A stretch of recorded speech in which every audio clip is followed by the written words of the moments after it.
নমস্কার। এভরিডেজ ব্লেসিংয়ে সকলকে স্বাগত জানাই।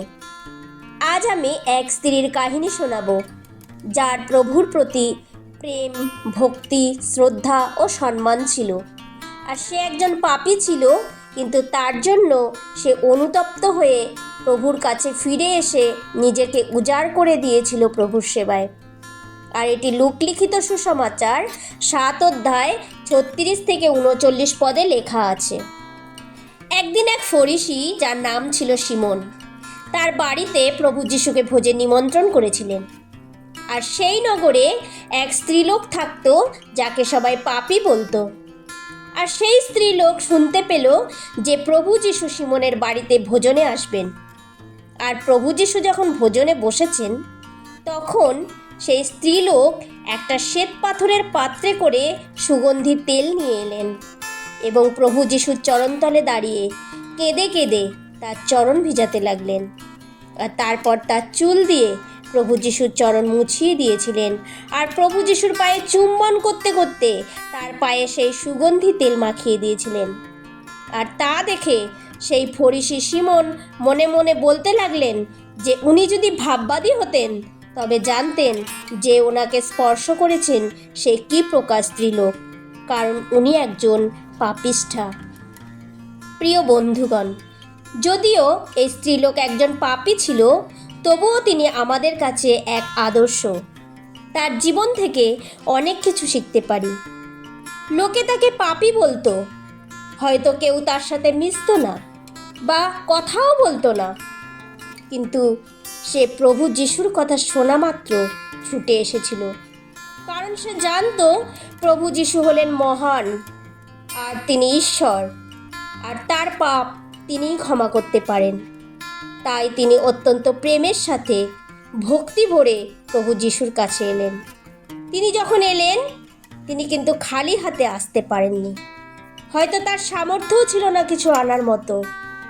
সে হয়তো যে সুগন্ধি তেল এনেছিল, সেই তেলেরও হয়তো অনেক দাম ছিল, কিন্তু সে জানতো সে যার জন্য যাচ্ছেন তিনি সব কিছুর ঊর্ধ্বে। তাই তিনি সেই সুগন্ধি তেল নিয়ে প্রভুর কাছে এলেন। আর সেই স্ত্রীলোকটি এসে প্রভুর চরণতলে বসে চোখের জল ফেলতে লাগলেন। তিনি হয়তো তার পাপের জন্য অনুতাপ করছিলেন।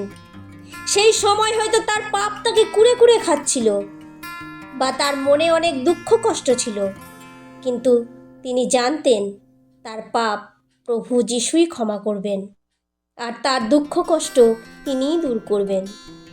যখন আমরাও দুঃখ কষ্টের মধ্য দিয়ে যাই, আর তখন খুঁজে বেড়াই কার কাছে বলবো, কাকে বললে, কার কাছে কাঁদলে মন হালকা হবে, সেই স্ত্রীলোকও হয়তো সেই রকম পরিস্থিতির মধ্য দিয়ে যাচ্ছিলেন। আর তখন তিনি কোনো মানুষের কাছে নয়, কিন্তু প্রভুর কাছে গিয়ে নিজের চোখের জল ফেলেছিলেন। তারপর যখন দেখি সেই স্ত্রীলোক যখন দেখলো তার চোখের জলে প্রভুর পা ভিজে গেছে, তিনি তার মূল্যবান জিনিস চুল দিয়ে প্রভুর পা মুছিয়ে দিলেন। আমরা মেয়েরা সকলেই জানি যে চুল আমাদের কাছে মূল্যবান জিনিস। অনেকে এই চুলের জন্য অনেক কিছু করে, চুলের যত্ন করে, তার পিছনে অর্থ খরচ করে, অনেকে চুল নিয়ে অহংকার করে, কিন্তু সেই স্ত্রীলোক তার নিজের চুল দিয়ে প্রভুর পা মুছিয়ে দিলেন। হতে পারে প্রভুর পায়ে ধুলোবালি ছিল, কিন্তু তার কোনো কিছুতেই কিছু যায় আসে না, কারণ তিনি জানতেন প্রভু যিশু তার চুলের থেকেও অনেক মূল্যবান। আর তারপর তিনি প্রভু যিশুর পায়ে চুম্বন করতে করতে তার পায়ে সুগন্ধি তেল মাখিয়ে দিয়েছিলেন।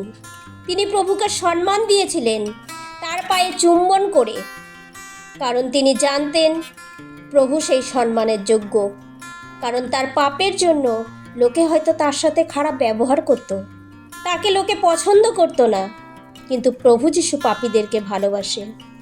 আর তিনি জানতেন প্রভু তার অন্তর বুঝতে পারছেন যে তিনি তার পাপের জন্য অনুতপ্ত।